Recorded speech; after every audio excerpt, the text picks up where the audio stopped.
Welcome to the Rare Faith Podcast, where the solution to every problem is only an idea away, and where the same activity with just a little more awareness always yields better results. Award-winning best-selling author Leslie Householder brings some of her best information to this inspiring series of life-changing episodes that you won't want to miss. Show notes for this episode can be found at ararekindoffaith.com. Who is here because of Leslie Householder? Yeah. How many of you are here to see and hear from Leslie, but you've never met her before? This is awesome. Well, she's not here yet. No, I'm kidding. I just want to share with you, because I don't want to take any of her time, but there is a reason why we invited her, and we kind of stalked her out. I'm kind of known for, when I want to meet somebody, I'll do whatever it takes to meet them. I read this book called Jackrabbit Factor. Who's read the book? Unbelievable book. The book was given to me from a friend who said to me, Gary, have you read this book? I said, no, I haven't. He's like, dude, you gotta read this book. And I read it, and I'm like, dude, how did you get this book? I don't remember how he got it. This is amazing. Well, Jason and I, we lived in Idaho Falls at the time. He was a loan officer. I was a real estate agent. And we were doing real estate investing, and our niche was, hey, if we could find people, I can serve them as an agent, you can serve them as a loan officer. We had to get real creative. Let's start a radio show. So we'll talk about real estate and brand ourselves as the real estate rebels. So we thought, how do you do that? All I know is that every week before Rush Limbaugh on AM radio in Idaho Falls, I heard these colon cleanse infomercials. And I thought, I'm sure I can do a community service and take those off the air. Yeah, I don't think that is a clapper, right? So we approached the radio station in Idaho Falls and said, how do you buy infomercial time? Because I can't stand the colon cleanse stuff. And they're like, well, it's $1,500 a month. You can do whatever you want for an hour every week. Like every Wednesday from 9 to 10 a.m. before Rush comes on, we can do whatever we want. Yes, you can. So that's what we did. We started a radio show. And we just pretended like we were experts. We knew nothing. And, we paid our $1,500 a month, and there was a technician there running the board because we didn't know what we were doing. We didn't know to talk in a microphone. We're like, oh yeah, how do you have to wear headphones? This is fun. So we did this. We read this book, The Jackrabbit Factor, and we said, you know what? This is a mindset changer, this book. Here's our litmus test. Before we work with anyone, we gave them the book and said, have you heard of this book? And they would say no. We'd say, read this book. If you agree with its principles, if it resonates with you, we will work with you. If it doesn't, you don't really probably want to work with us. I'm not joking. That's what we did. Well, fast forward, doing this for a year, and we found out this lady's at Leslie's in Arizona, and we're going down there for some real estate education courses. So we get on the phone. I don't know how we found her, but we call her and she answers the phone, right? So, hello, Leslie, you don't know me. My name's Gary. We read your book. We want to meet you. We live in Idaho. We're just a couple of loser guys. You're in Arizona. We'd love to meet you and get some books and maybe have you autograph them. Can we meet? Now, she's awesome. She'll probably still say this today. She says, this is almost a direct quote. I can meet you in a public place with my husband. That's what I remember. And I was like, of course, yeah. We can take him out. No. We met at Chili's in Mesa at night. And I got to meet Leslie and Trevin. And she brought a case of books, and we bought them, and she signed them, and we just clicked. And the next week came down a few months later and said, hey, Leslie, we have some people we'd love to come, maybe bring them to Chili's or somewhere where we can meet you. And she's like, well, why don't you come to my home? I'm like, we're in.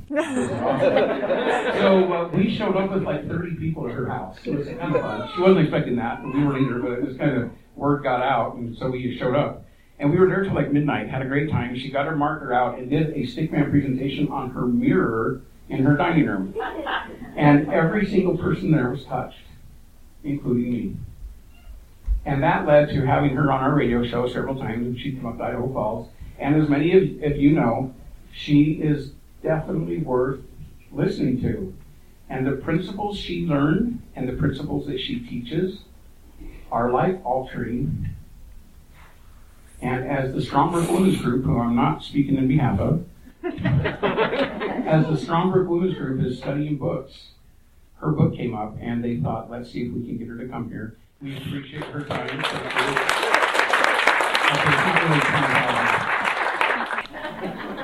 Here we are. Wow.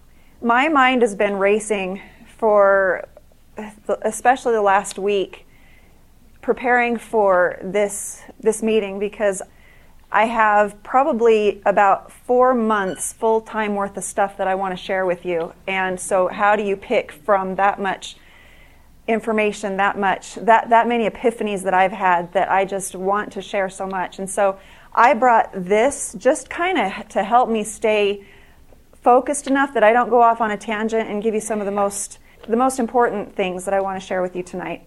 I want to start out by telling you 2 stories.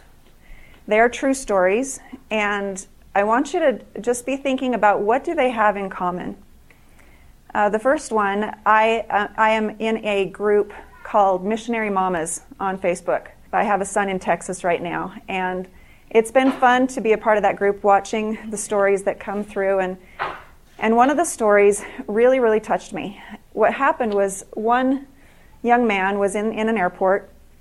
I don't know if this was after he had finished serving his mission. I got the impression that it was maybe on his way home, or I don't know. But he was in the airport, and he thought that maybe he ought to charge his phone. So he went around looking for a kiosk where he could plug it in and get some charge going. Now, he didn't need to. His phone wasn't dying, but he just felt like he ought to do that. So he went looking for a kiosk, and each one that he went to was already full. And so he'd go to another one, and it was full. He'd go to another one, it was full. And he kept on this pursuit until he finally found one that was open. He sat down, plugged it in, and was waiting for his flight to depart. About this time, he looks across the way, and he notices a young woman standing at the desk, working with one of the attendants.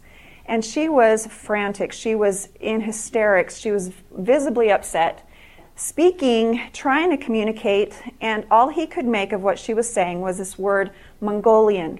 She was trying to communicate with the attendant, but she couldn't speak English, and they did not speak Mongolian.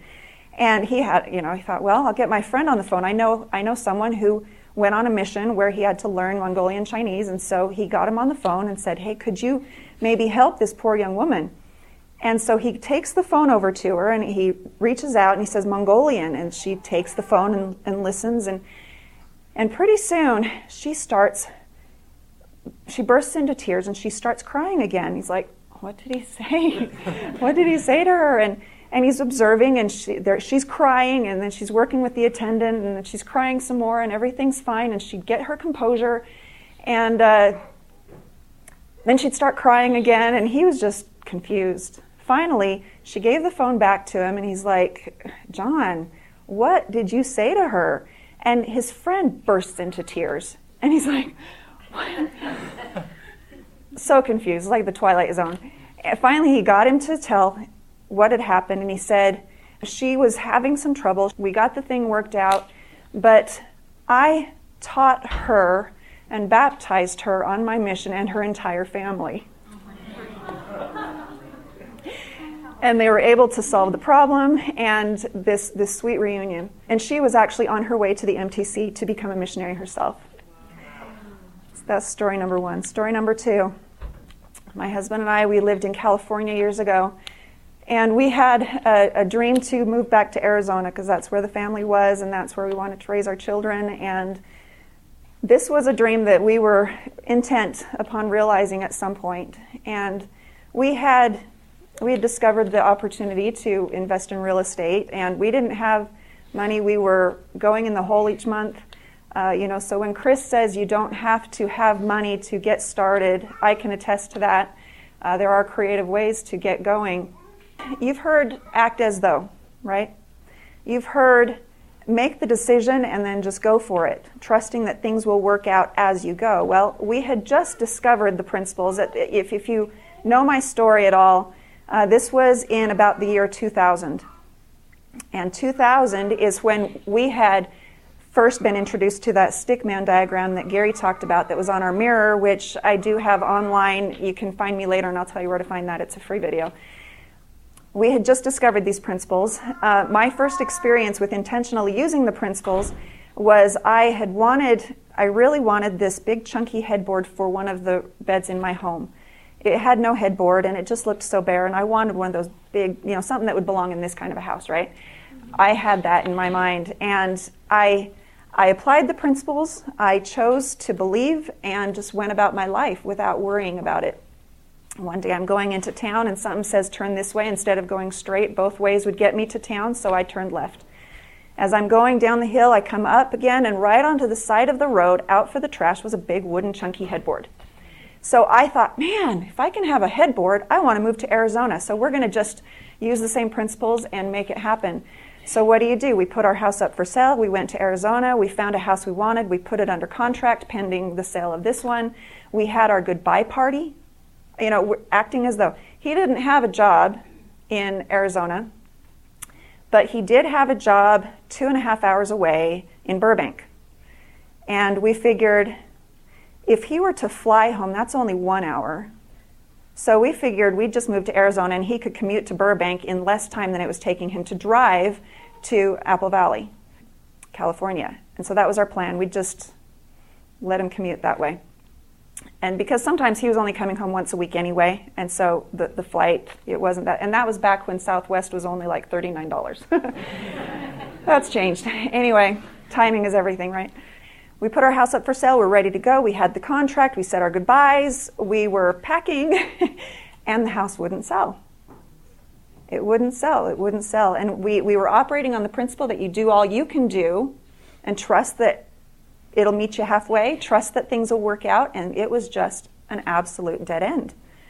And we're like, why isn't this working? It worked for the headboard. It worked for these other things that we had tried it with. And so we thought, all right, regroup. What do we really want? All right, we want to be in Arizona. Maybe there's, one of those things one of those principles that is talked about in the book Hidden Treasures is that when things go wrong, how do you look at that? What's the story you tell yourself about that situation going wrong? Well, by default, we naturally say, well, it's awful, it's bad, it's everything wrong. But through this learning experience, we had discovered that when things go wrong, you say, well, it could be worse. Or man's law of polarity says that contained in every adversity is the seed of equal or greater benefit. So there's really something awesome in this. And looking and just changing our mindset, getting on a different thought frequency to pick up on those solutions. So the thought was, well, maybe we ought to just step back, wait until our ducks are in a row a little bit better. Maybe we ought to buy 10 homes in the next 2-3 years, let them appreciate, sell them, and then move to Arizona. And as soon as we had that thought and talked about it, we both felt, yes, that inner knowing, yes, that's what we need to do. We had prayed, and this was the answer, that we just needed to stay. Okay, so we're going to get to work and just plan a little more long term. In 8 months, I managed to buy just one other property. He was too busy with his commute and with his job. He worked at Universal Studios. Cool job, huh? He would have been happy not to be there. But 8 months later, the market went like this, and we only had 2 properties, sold them both, and walked away with $250,000 cash, tax-free. I'm so glad we didn't move when we wanted to. All right, so those 2 stories, what do you see in common between those 2 stories? I know you're used to the second kind of story from me, but what about the first story? Can you see any common thread? The right people and the right circumstances coming together, right? Yes. See anything else? Anything more specific? You can make a plan and you can have success, but it doesn't mean that your success relies on your plan. Okay, good. Say that again. I'm going to repeat it for the microphone here. You can make a plan. You can make a plan. And you can succeed. You can succeed. But that doesn't mean that your success was predicated on your plan. But it doesn't mean your success was predicated upon your plan. Okay, I love that. Thank you. Thank you. I want to point out that there are two specific elements, more than just two, but two that I want to point out between these two circumstances, these two situations. The first one is that there was a need or a want, right? There was a need or a want. The second, do you know? The solution already existed. Yes, true. True. Let's see what my notes say. I jumped around a little bit. I want to make sure I don't give you the this before that. Well, it's really just a solution. Okay, so problem and solution, it's that elementary, but there was a problem and there was a solution. But the point I want you to recognize is that in the second story, we had an intentional goal, and we were consciously active in our thought process on how to achieve that. We were looking for the solution. The solution to that problem was wait. Buy more properties and wait. All right? With the first story, her situation, and I don't know what her specific problem was that she was trying to communicate with the attendant, but there was a problem, and she was not conscious of the solution. She probably wasn't even expecting some outside force to help her out and bring a solution to her, and yet that's what happened. It was unconscious. It was unconscious. So how do you activate that kind of influence in your life, in the goals that you want to achieve? I don't know if you're here because you're looking for answers, you're looking for new hope. Maybe you have a dream and you're just wanting to make that happen, find a way to make that happen. Maybe you've had a dream before and you've had it dashed. Maybe you already know what your next step is and it's terrifying to you. But there's an inner knowing and you're looking for some peace of mind about it. Whatever it is, I want you to be thinking about expecting some answers to those dilemmas in your life right now. How do these mysterious connections, how do these uncanny occurrences happen? How do they happen? In the first story, it wasn't even conscious or intentional. The second story, it very much was. I bet that each one of you can look back in your life at a time where something like that happened for you, and you may not have understood how that came about. You were just grateful that it did. Raise your hand if you can think of any time in your life where one of those mysterious occurrences or uncanny coincidences took place in your life. Raise your hand if you can think of one. They happen all the time. And it's because there is a force. There are natural laws. There are natural laws that when we align with them, whether consciously or unconsciously, there is a force, there is unseen help that literally orchestrates all the resources we need to accomplish our goals. It comes together when people are led by the right kinds of thoughts. In the first story, who was led by the right kind of thoughts? Yeah, his name, by the way, was Russ. So Russ was led, what was the thought that led him there? Charge your phone. Did his phone need charging? Isn't that fascinating? Had he any idea that he needed to charge his phone to help a woman who spoke Mongolian to connect with her missionary, to get her to the MTC? I mean, it's always a bigger story than we can comprehend. It always is a bigger story than we can comprehend. So these right kinds of thoughts, I call them genius thoughts. I call them genius ideas, aka inspiration. Okay? That's what a genius thought is to me. And he didn't know he was having a genius thought. And it's going to happen to you, and it has happened to you many, many times, where you get that spark of inspiration, you have that moment of connection where you get an idea and you think it was your smarts. I believe that there's this all-knowing creator, that our Heavenly Father, our God, can give us that insight, and it's genius. It makes us smarter. It makes us smarter. And so This is why I called my second book, the sequel to The Jackrabbit Factor, Portal to Genius, because The Jackrabbit Factor, and many of you raised your hand that you had read it. So how many of you, after reading that book, maybe you felt empowered, inspired, and then life happened? Okay, so I know it because it seems to be the life package for anyone who learns these principles. I'm telling you, it's not even unpredictable anymore. You learn these principles, and then life happens, and you get to practice it. And you get to practice it. And especially, and some of you may not know this, I've talked about it enough that I don't think it's secret, but after we wrote The Jackrabbit Factor, and I say we because my whole family, one day you'll see that video, all right? But after The Jackrabbit Factor, and after we did really well, and people were doing well, everything, all of a sudden, everything kind of flipped upside down on us, and we just about lost everything. Oh, I'm the Jackrabbit lady. I'm not supposed to have problems like this, right?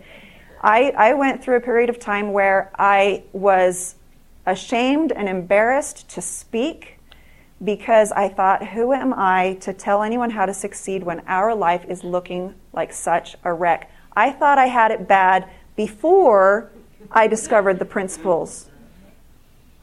That was looking pretty attractive to me compared to where we had found ourselves after discovering the principles. And look at me, I can talk about it now without falling apart.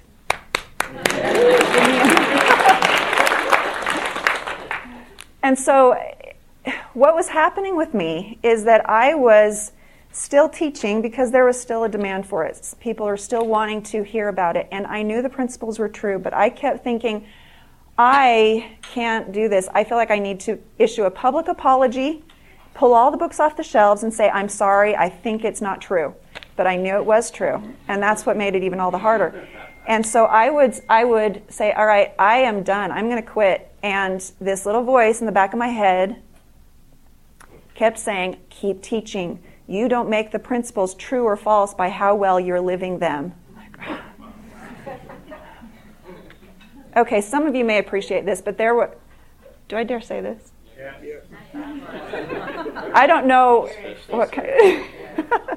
There have been times where I wished my bishop would call me in and say, stop doing what you're doing, so I could say, thank you.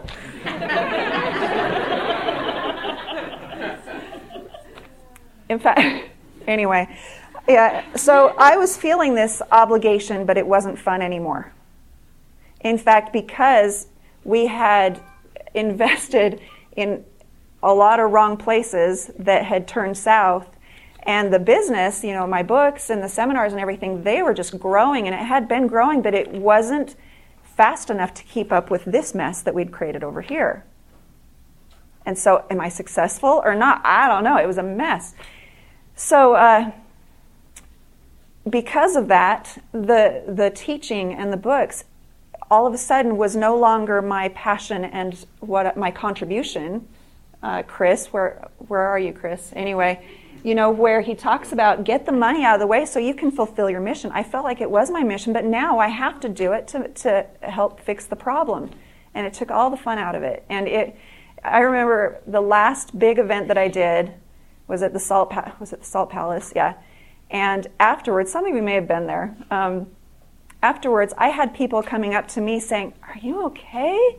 Can I help you?" I mean, this pathetic, poor person up there just dragging herself on stage to keep teaching because I'm supposed to keep teaching.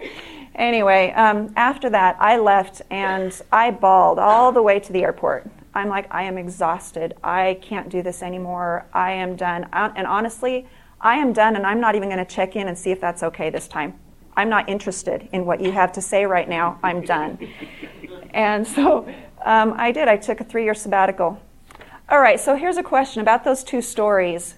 That there was success in both stories, right? Success. Did the success happen because there was intense and unwavering belief? What? Belief in something. Okay. Belief in the, I teach that you've got to see the goal. You've got You've got to visualize it and you've got to believe in it. I want to make sure that that hasn't been misunderstood because I've learned some things since. This 3-year sabbatical that I've been on and the things started reversing for us in 2007. And so where everybody was, their finances were falling apart in 2011, and so we're ahead of you. We've been there. I've been right. Everything in my blog, my best blog posts were the ones where I was coaching myself through this storm. So that's all there for everybody who started falling apart a few years after us. Anyway, I'm a pioneer in many ways. One thing that I realized is that I kind of had a false belief that in order for the goal to be accomplished, in order for it to be realized, I had to believe it strongly, passionately. I had to believe. The belief had to be strong. And I found out that that's not the truth. What does the scripture say? How big does faith have to be? This big. Now here's the key. Did the Mongolian girl doubt?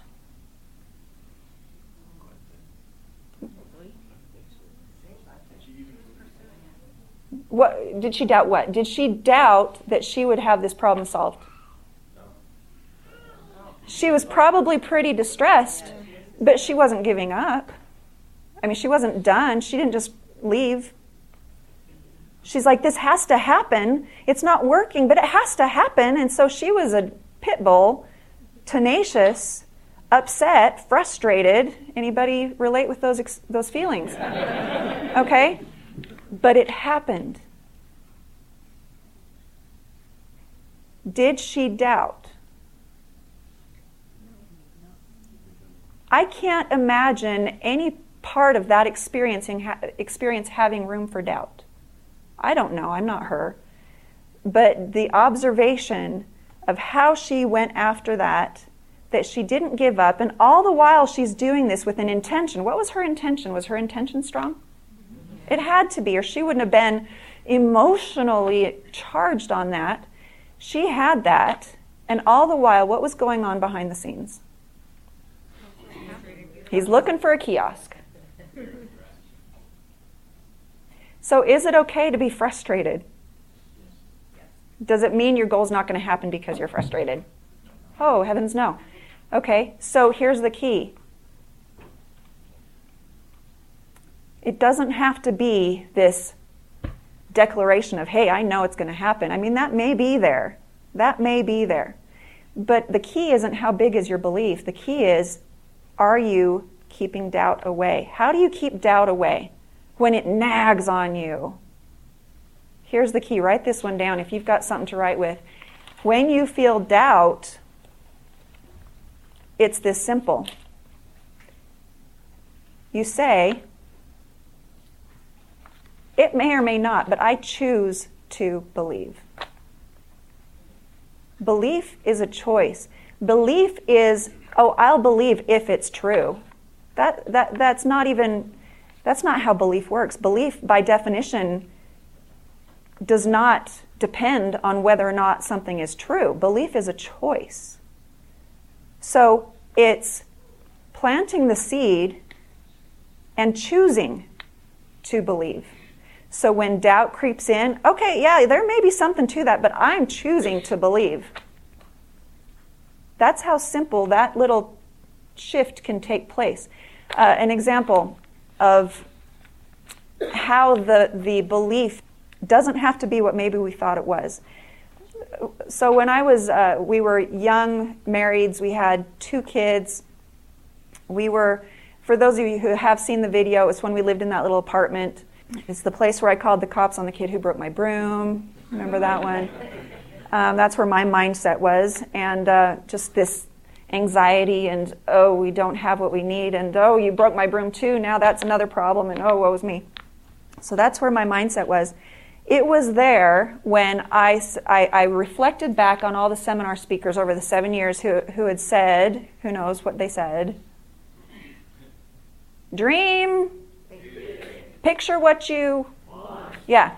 I'd heard that so many times, and it was always, yeah. Okay, got that, but what do I do? Yeah, got that, but what do I say to the prospect? Yeah, got that, but how do I set the goal? I kept dismissing dream big, picture what you want. And in this moment, I was so bitter about my situation, mad at the speakers because we had paid them to tell me that. I could have paid for a broom for what I spent to have them to tell me that.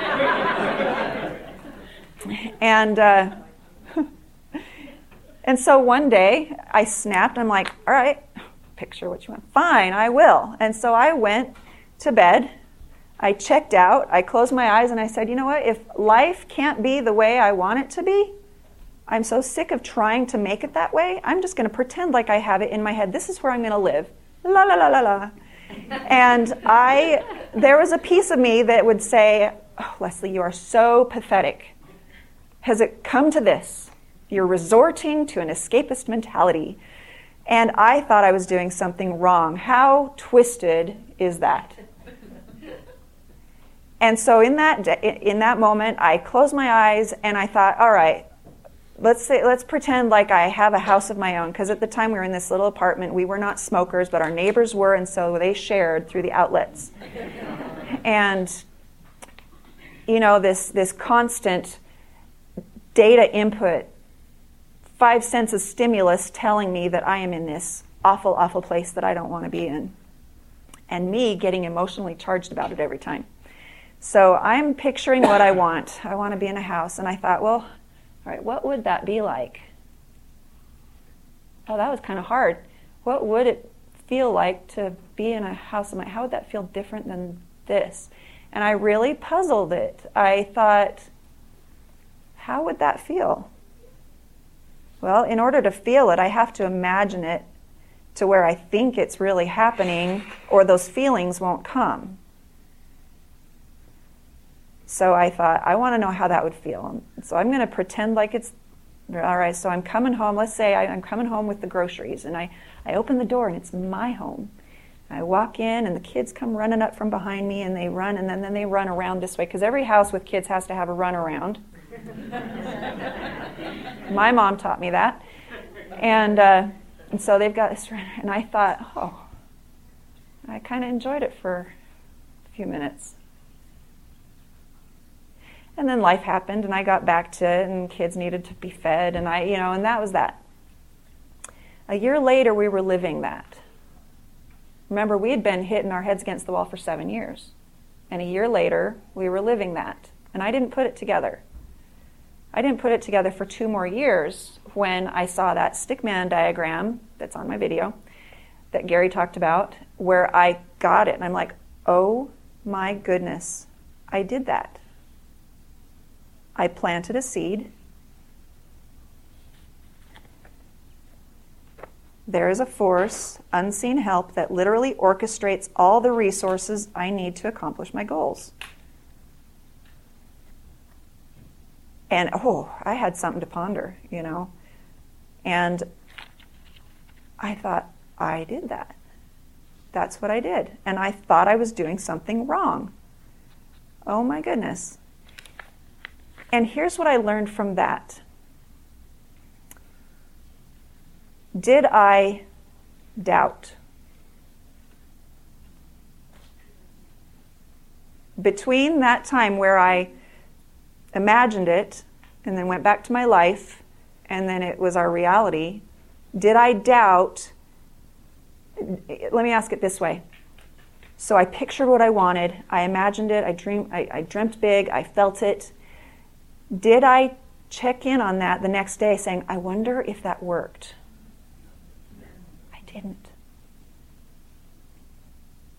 In many ways, I was better off not knowing what I had done because I didn't have anything to doubt. See what I mean?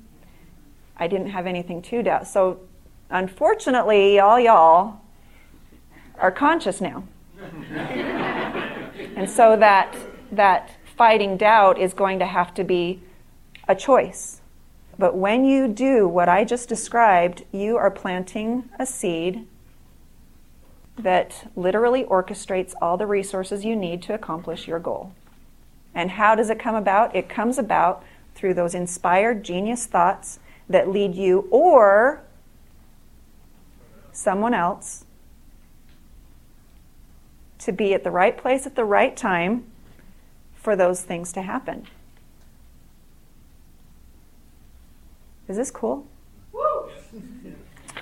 So, and what comes to mind, and those of you who may show up at the conference tomorrow, I'm speaking on hidden treasures for the first class and then Portal to Genius on the second class, where I'll go more into the laws in the first one and more into some of these experiences in a little more detail for the second class. So the image that comes to mind when I remember that realization that I planted a seed and I did not doubt. I didn't doubt because I didn't know I had done anything. And I didn't water that seed because I didn't know I had planted it. Do some seeds sprout and grow even without watering it? And yeah, weeds, yes, right? All day long. But even good seeds in the right environment will grow and spring forth and bring fruit. And so the key here, if I were to just send you home with anything, I want you to remember that it's not as much about, do I believe enough? It's, am I choosing to believe? Doesn't even have to be passionate. Doesn't even have to be. Now, where does the passion come in? Why is the passion important? The passion piece is important at the visualization moment. When you're visualizing it, feel how you expect that to feel as though it's already happened. That's where the passion matters. That's where the emotion matters. That's the catalyst that activates it. I think we get caught up in thinking, well, I just have to believe, I have to believe. No, you just have to plant the seed and not doubt. Just not doubt.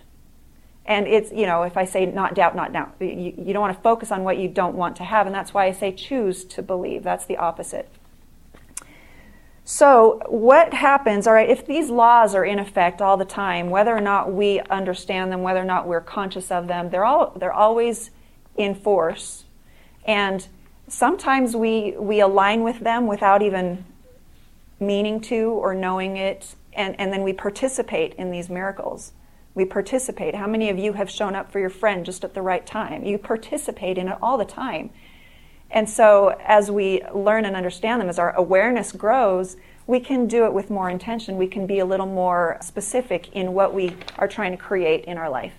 And that's just empowerment. That is freedom. That is owning your choices and not being a victim. So what happens when you're not aligned with the principles? What happens when you're not aligned with the laws? Well, that's called, before I go there, I'm going to just leave you with one more story. Some of you have heard it, especially if you've read Jackrabbit Factory, you know this, but I just had a thought, and maybe it's one of those genius thoughts, I don't know, I'm going to act on it. Another John, and this is another true story, is driving with some business friends, and they're going someplace, and the friend who he's driving with said, John, aren't you going to put on your seatbelt?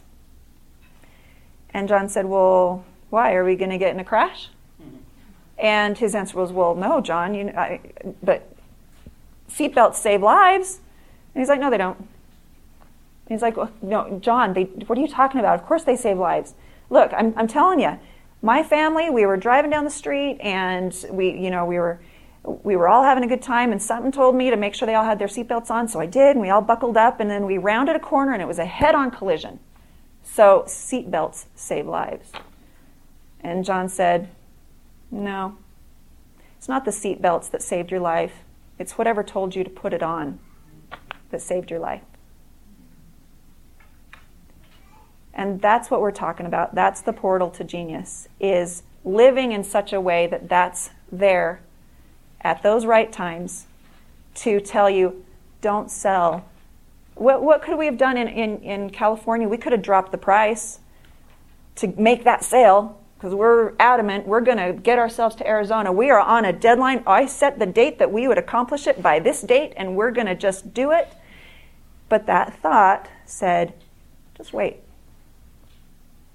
I just love the thought that someone's watching out for me and cares enough to allow me to benefit from the opportunities that are available to help us achieve the goal that we had all along. But the idea is that the goal is in stone, but the plan is in sand.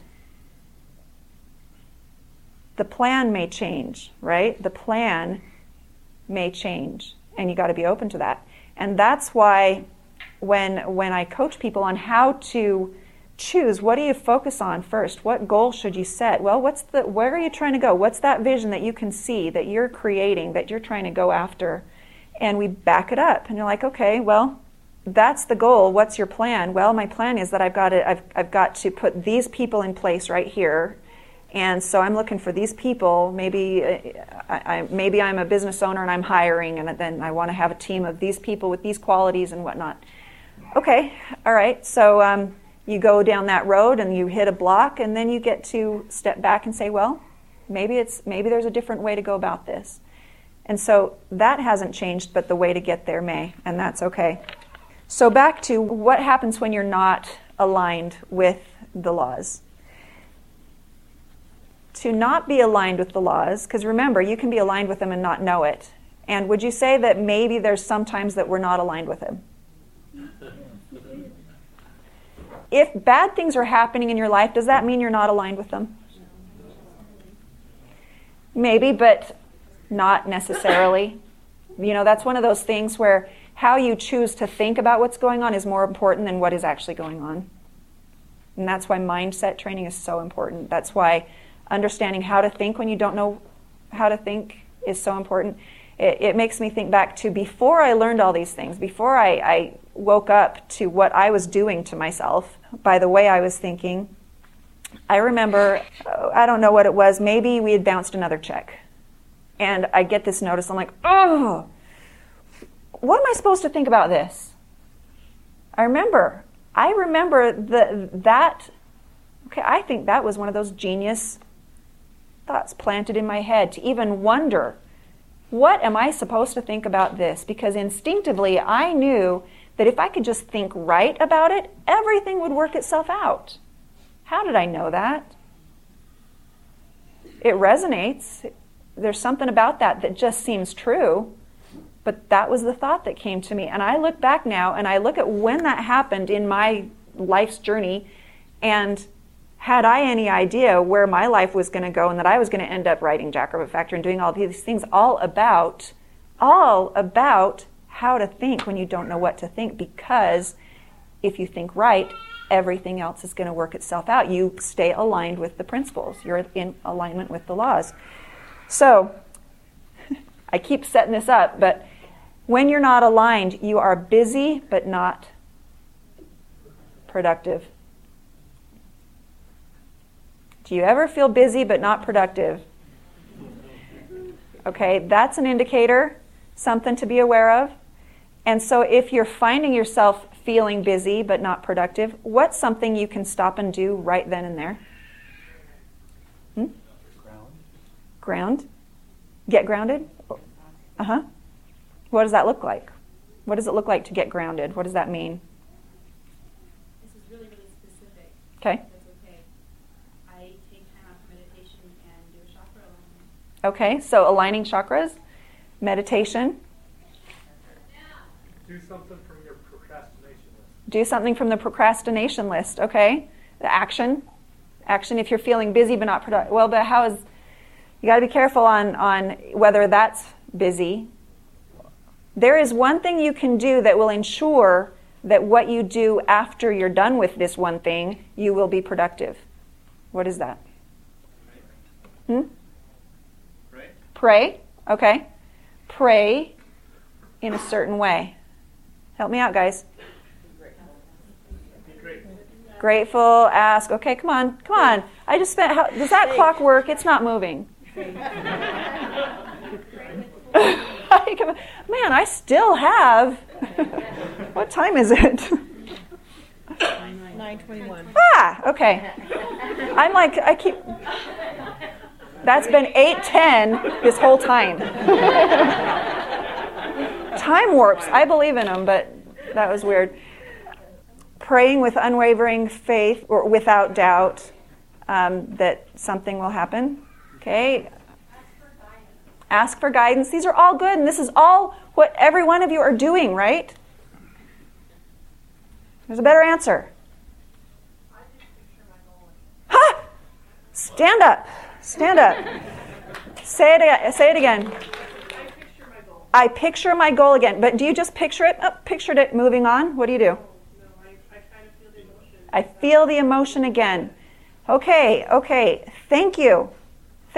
Do you read my book or something? Are you in the middle of something? We're doing your family time study. Star student. Thank you. Okay. That's how you make sure you go back on productive again. If you stop, picture the goal you're trying to accomplish, feel it as though it's already happened, that's going to put you back in alignment with the laws. And then the ideas on how to spend your time will be meaningful and purposeful, and you'll think you better go charge your phone at the kiosk.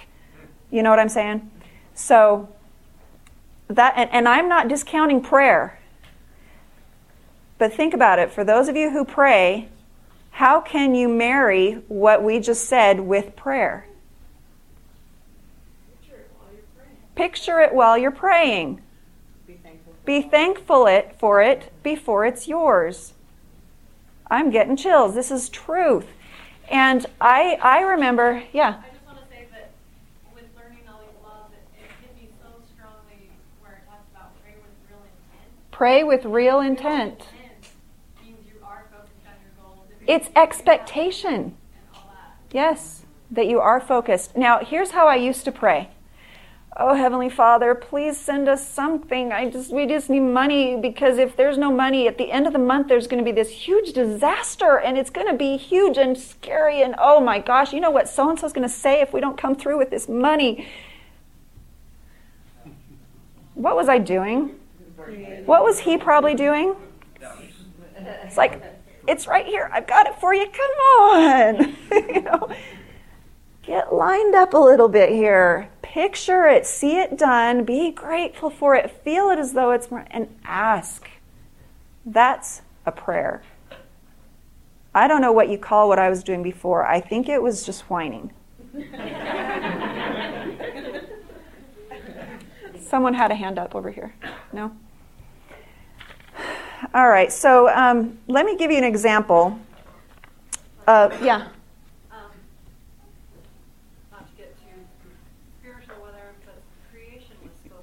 Creation was spoken. And I'll just throw this in here, and you'll see it throughout the scriptures. It happened to Gideon. It happened to Adam. Why did he call her Eve? She was the mother of all living before she ever had a child. What did the Lord tell Gideon about the Midianites?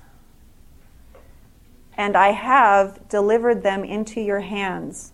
The battle hadn't even begun. This is alignment with the way, it's being in alignment with God's laws. And we think we're telling a lie. We're just telling the truth in advance. All right? So that's what God does. He tells the truth in advance. So here's an example of the busy versus productive. All right, so years and years ago, my husband and I were part of an organization that promised that if we would show 150 presentations,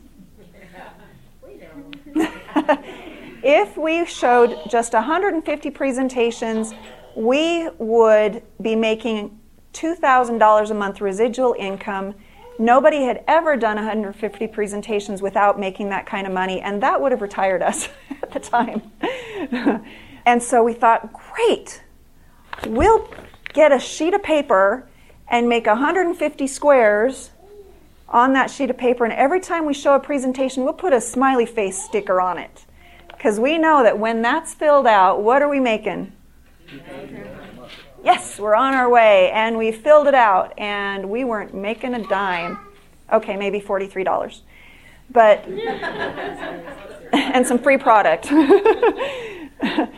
And I thought, we are the first people in the history of this company to prove that wrong. Okay, so my self-talk is just a wreck, right? What is wrong with us? Why can't we make it happen? And I realized, were we being busy or productive? What was my goal? Wait. Stickers on the paper was my goal. Did I achieve my goal? That's a clapper. What did I think my goal was? What would have changed about what we would say, who we would talk to, what we would do, had I been focused on not even the $2,000 a month, but what I wanted the $2,000 a month for? That's a whole other level. We have had big money goals, and we have made a lot of money. But you might have a money goal, I'm going to make $15,000 this month, but if your expenses are $20,000, it's not about the money. It's the vision. Honestly, it's not even about the lifestyle. For me, and this is what my message has really evolved to, I want to think that this is what it's always been, but more than ever, it's been about why are you on this planet? What is your mission to fulfill, and what's keeping you from doing it?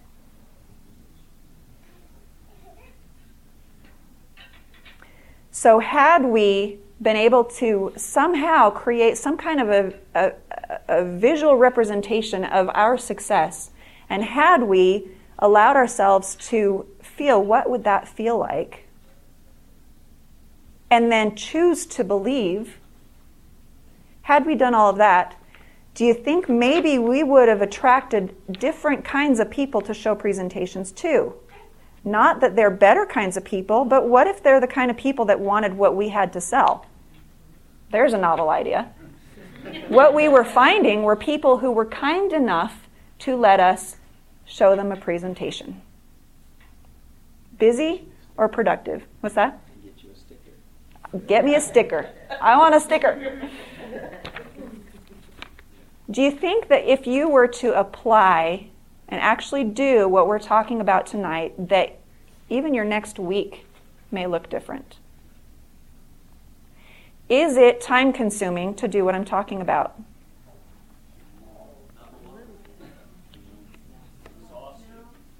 It's exhausting. Okay, you can go ahead and tell them what you think of my course. Go ahead. When I met her I met her a while back, and then we got the course, and I asked the question because I'm kind of an overachiever. How quickly can we do it?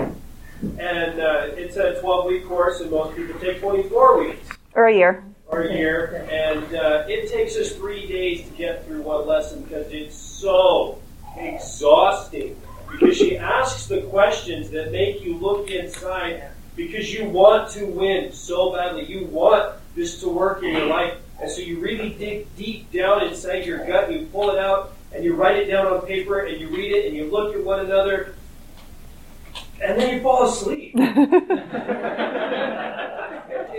it's amazing because the next day you dream about it at night, and you wake up and you have a vision in your mind, and you move forward, and you learn from your mistakes rather than just keep making your mistakes over and over again. It's exhausting. It is exhausting. And honestly, how many times, even now, I'm like, I know what I need to do. I just do. I don't want to. I'm too tired. I'm not going to do that. It's not necessarily time-consuming, but yeah, it can be, especially at first when you're trying to actually get that answer, what will it feel like? That can take some work. Because you've got to quiet your mind and focus on actually having it accomplished and what would that feel like. And you're putting yourself in the movie that you're running in your mind. And there is, I think it was, I want to say Bertrand Russell. That name comes to mind, but I don't know for sure. He said, thinking is the hardest work in the world. Most people would rather die than think. But how are the rewards? Is it more exhausting running the mill, running through life, reacting to all the problems that are showing up because the seeds you're planting inadvertently? oh, please send us money or this big, huge, ugly disaster that I am so passionately fearful of. Okay, I'm not going to say that we are the ultimate and only source of control in our life. We interact with each other, and there are situations where someone encroaches upon your agency, and those things happen because they have agency too. But what is always your choice is how you will respond. What is your choice is what goes on up here. Viktor Frankl, concentration camp, Germany. No matter what freedom they stripped from him, they could not control his mind. That was his last, and that's the final frontier of his domain that nobody can touch, that you allow. So this is about being productive, is having that vision. And why your life needs a spec. All right, so a spec. What's a spec? Dawn? A diagram, anybody in building? You're in real estate. I figured I could trust you with an answer. No, a blueprint. Thank you. That's a good word for it. What's that? Details. All right. So why does your life need a spec? Let me tell you why I think our lives need a spec. Years ago, we had our 12-week home study course, and we were looking for a way to make it more affordable. And so we created an online version of it that doesn't have the materials, and it doesn't have the personal interaction with me at the midterm and a few things, but it was a way for people who couldn't afford the bigger program to get in and start getting that information. And so we had this vision of what this program, how it would work, what about it would be interactive, what about it would be dynamic, and I had worked my tail off to create the program in the first place. I created that program while everything was falling apart, which was exhausting. It was about the hardest thing, especially at that time, but it was one of those things where I knew I had to do it. So I was doing it, and by the time I was done, I was so exhausted from the work that here my husband he's the computer guy, and he's like, let's create this online version. And we had developers, and we had all this, and they kept asking me for, how do you want this piece to look? How do you want that piece to look? Have any of you worked with computer programmers? All day long. I had already done my part. You guys are the ones that are supposed to know how to do the computer thing. Just take my stuff, figure it out, put it on there. But how do you want this to look? I don't care. All right, so a few months later, and tens of thousands of dollars later, I see what they're doing. I'm like, no. That doesn't work. Why would you think this? I'm thinking, how could they get that so wrong? And do you see where I'm going with this? Why does your life need a spec? You think, well, the Lord knows what's best for me. That's not untrue. I'm not saying that's not true. But what does he ask of us? What's his question to his children? Who said it? Go ahead. What do you want? Ultimately, if you believe in an afterlife, do you think we're going to become a certain kind of person and expect a different kind of reward?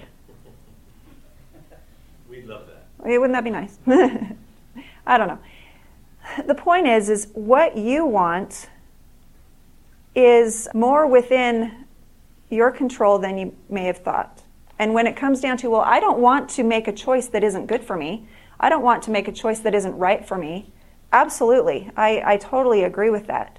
But there are many things that really don't matter. And so in those situations, what do you want? In that case, what do you want?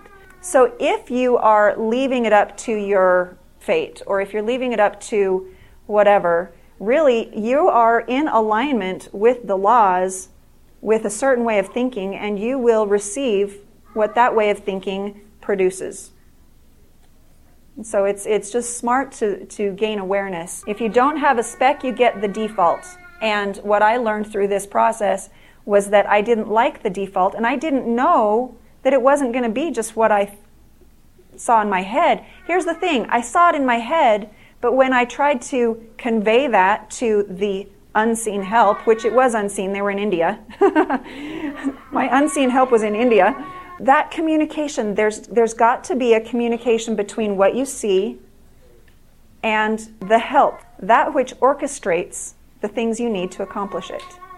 So where am I going with that? That's the writing it down. I didn't bring it with me. It's in the car, but I'm going to share with you something that I haven't taught in a class yet, that I have hesitated to teach in a class because it was one of those things where I didn't want to say, okay, look, here is something you can do that's going to work for you the same way as it worked for me.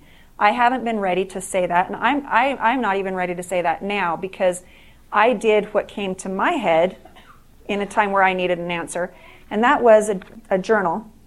I don't use vision boards. I'm not balking them. I'm not saying they don't work. They just make me mad because every day I'm seeing what I don't have, and my brain looks at that and says, you don't have this, instead of, oh, that's what I'm getting. It's just the way my brain is wired, okay? And so instead, as I was feeling overwhelmed, there was so much to do, too many things to do. I was trying to juggle it all, and at the same time trying to achieve a goal, and I thought, oh, what do I do? And here's the thought that came to me, and that was to get a journal. And I got a blank journal, and I was reminded that there is unseen help. And I was reminded that having a spec just means like documenting what you want to happen. And so in the journal, I put on the left side what I wanted or what I needed. And I put the date. And I remember in this case, it was like, my son really wants a manual labor job that he can earn this much money, and he wants manual labor because he wants to build muscle, and I am too busy to help him find this job or teach him how to get a job. I just didn't have the time for that, and I'm like, I need to be able to help him, but I am not available. In this situation, I'm just not available to do that. And so what I wanted Nathan to have a job that was manual labor, that would help him earn XYZ and whatever, and I wrote it down under what I wanted. And then 20 minutes later, I get a phone call from my brother-in-law. Hey, I'm just wondering, is Nathan available this weekend? We're going to be gutting a kitchen or a bathroom, and I just need some muscle, and wondered if he could help us gut this place. And I thought, all right. So the idea came like half an hour before to write this down. I'm like, okay, I'll write it down. I don't know what it is about writing it down. I'm just saying that's what I felt like I needed to do in that situation, so I did. I wrote it down. And I kind of threw out well, what if I don't write it right? What if my word choice is, I'm like, you know what? I'm too tired to, okay, my intention is that this is that this is good. Okay, so I'm just going to write it down just the way my heart wants to express it, even if it's wrong. So I did. And here's what made the difference. On the right-hand side, I put how he helped, capital H. And I documented what happened. And I wish I had the journal to show you, but that became my secret weapon for overwhelm. That when I am overwhelmed and I need help, I've got help, I know it. I'm going to write it down. This is where I give permission to that help to step in and orchestrate some things for me. Is it magic? I'm not. No, it's the help. It's living in alignment with the laws. And so I'm going to wrap this up. After you've got the vision and you've planted the seed, there is perseverance. Perseverance is necessary, and I just want to explain a couple things about that. You saw the motorhome outside, or the travel vehicle. I couldn't tell what it was. It was dark. Well, there was a man who had one of those motor coaches that movie stars and rock bands have, and they were barreling down the freeway, and he was actually going to an event to speak, and they broke down halfway out in the middle of nowhere, and he had to be there by a certain time at this certain day, and it wasn't broken down, it was overheating. And he was like, well, I got to go as far as I can go. So he kept pushing it. His friend next to him was like, you're going to burn up the engine. And so he's like, all right, look, what have we got? We've got everything we need to do the next thing. So they had a box fan in the back, and they pulled it out. They duct taped it to the front of the big, beautiful motor coach, ran the cord through the window, plugged it in, and turned it on. And it gave it enough cooling to get it up the hill. Well, and what happened was his friend was like, you really need to pull over and get a tow truck. He says, you know what a tow truck costs on those things? No way. I'm going to do all I can do. He gets as far as he can. He says, we're just going to get to the next town. He's like, but there's nothing open. It's Sunday. You're not going to be able to get a repair. He says, I know how to repair this. I just need the tool. And he's like, well, but there's nobody. Anyway, he's like, I'm going as far as I can go. He gets to the town. They stop in at a restaurant, and they're talking about the problem. Someone overhears the problem, and he says, well, I've got a shop. I can open it up for you, let you have the tool. Got the tool, fixed the thing. They were on their way.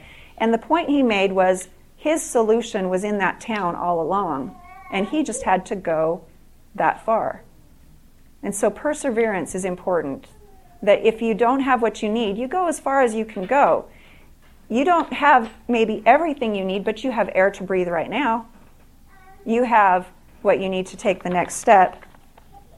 And just remember, never say, whoa, in a mud hole. If you're pulling a horse buggy, if you get stuck in the mud, don't stop and think about it. You got to accelerate through it. Just accelerate through it. So, you okay for one more quick story? Yeah. If you need to leave, I'm not offended. I know there's babysitting situations and stuff. I've been there. Some of you know this story, but it's the reason I was able to finish Portal to Genius. When Jackrabbit Factor was done and everything started falling apart and we were counseling with a mentor, I'm like, you know what? It's a great message. Why don't we just put your name on it? Let's put your name on the book. You're out there. You go ahead and promote it. I'm done. I don't care even if my name's on it anymore. And he's like, no, I think you should write a sequel. And my husband's like, yeah, you really ought to write a sequel. I'm like, I don't even know how it would end. Because I don't know how do we get out of where we're at? So I said, all right, fine. I will do this book if I can go to my mom's for 2 weeks and just get the download. I'd already figured out how these download things work. It's kind of cool. I'm just going to get the download. I'm going to type. I'm going to be done because I'm not going to let this one take 2 years like the first. I'm not up for that. And so they're like, okay. So I went, and my mom fed me, and I just typed it out. And after, Thursday before I was going to come home, I hit this wall. I'm like, there's nothing, where to go? How can you bring me this far? It was a great story. I was loving this story. And it just stopped. And I got this little voice that talks to me. I hear voices. No, and it was, you can't finish the story because you haven't lived it yet. Like, oh. I called my husband. I'm like, oh, honey, brace yourself. I got to put the book away. Something's coming. So I did. Put it away. And for the next 6 months, we watched our savings disappear. We watched our credit. What do you call that? Well, used up, maxed, yeah. All of our credit maxed.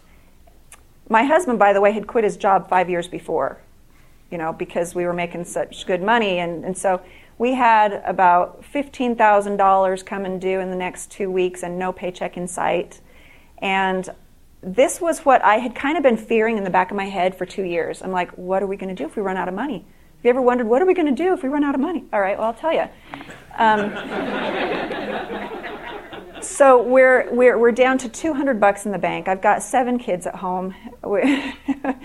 We have a big, beautiful house, not like this. Man, this is Taj Mahal compared, but what are we going to do? And so all this time I'd been trying to fight the image of what it's going to look like when we run out of money. I didn't want to picture that.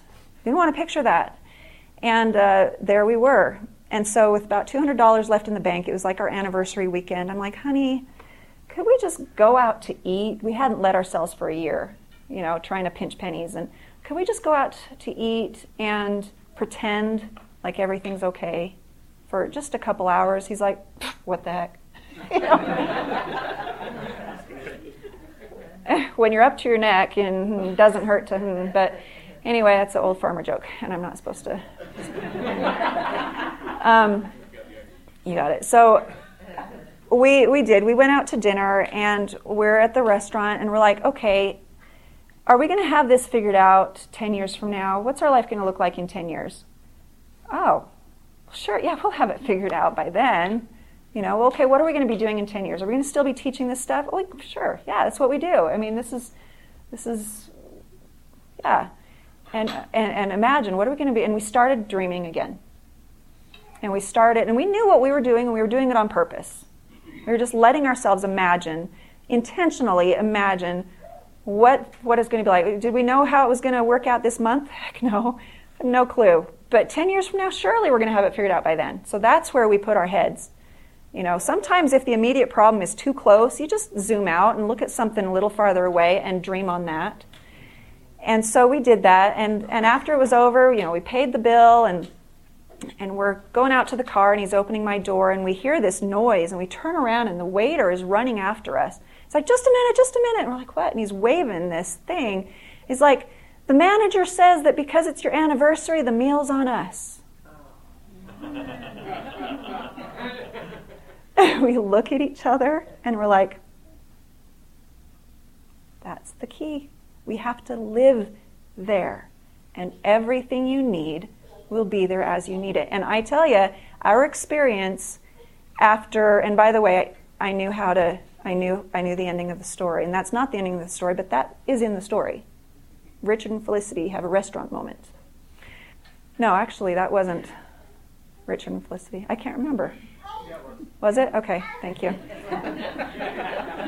I'm telling you, I don't feel like it was my story, so I don't remember parts of it. But what we experienced for the next several years was living one step into the darkness and having exactly what we need as we needed it.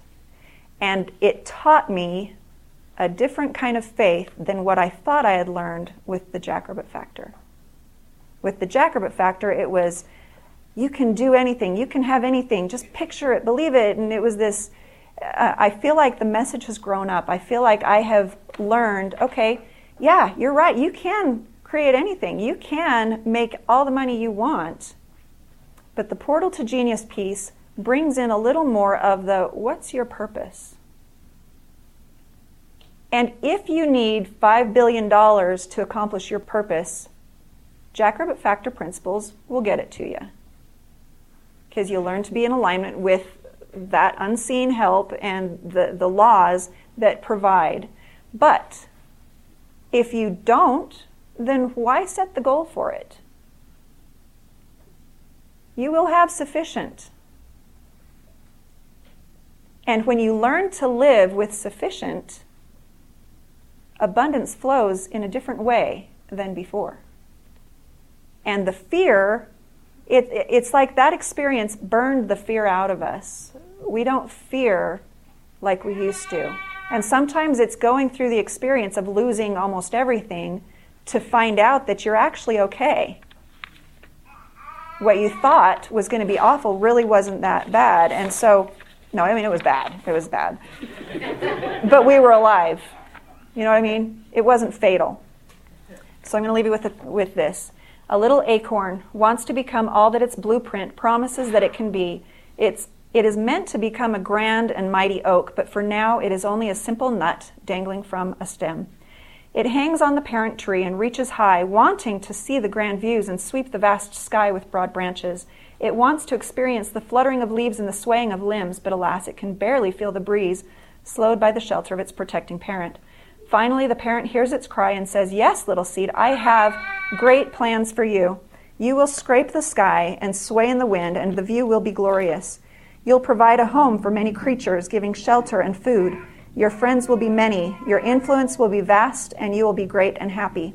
The little acorn's heart swells with excitement as it stretches its rigid shell upward to receive its promised reward.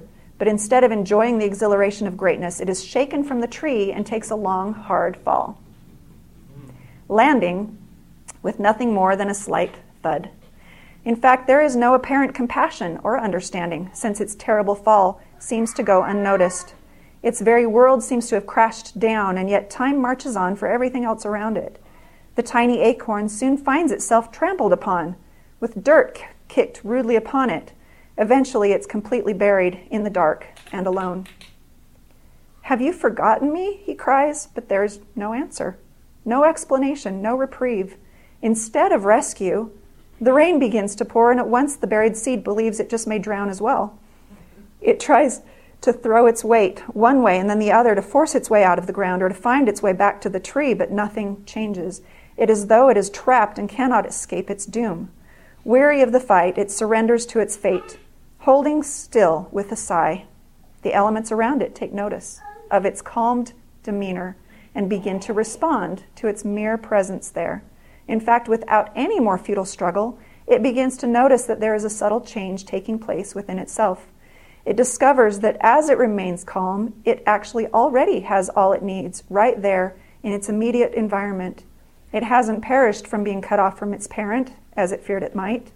Though the fall was frightening and terrible, there it remains as alive and as well as before.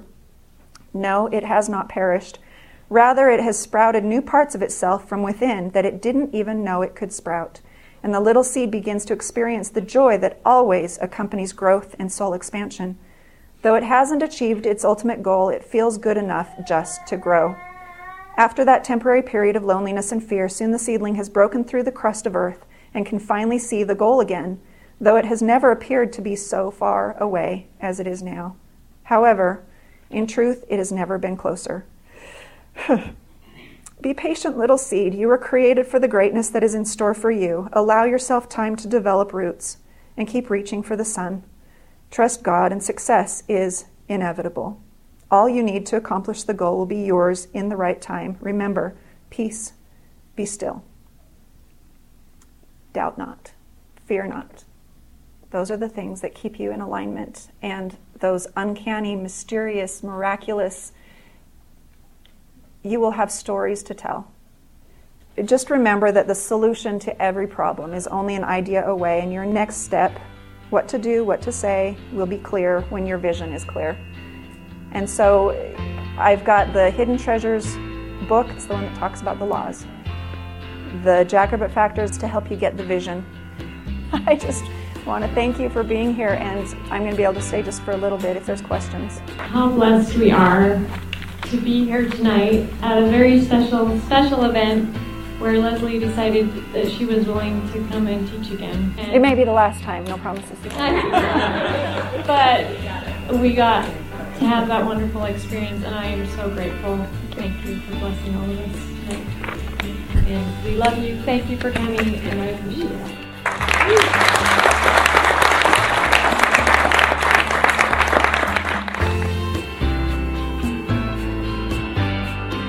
This concludes today's episode of the Rare Faith Podcast. You've been listening to Leslie Householder, author of The Jackrabbit Factor, Portal to Genius, and Hidden Treasures, Heaven's Astonishing Help with Your Money Matters. All 3 books can be downloaded free at rarekindoffaith.com. So tell your friends and join Leslie again next time as she goes even deeper into the principles that will help you change your life.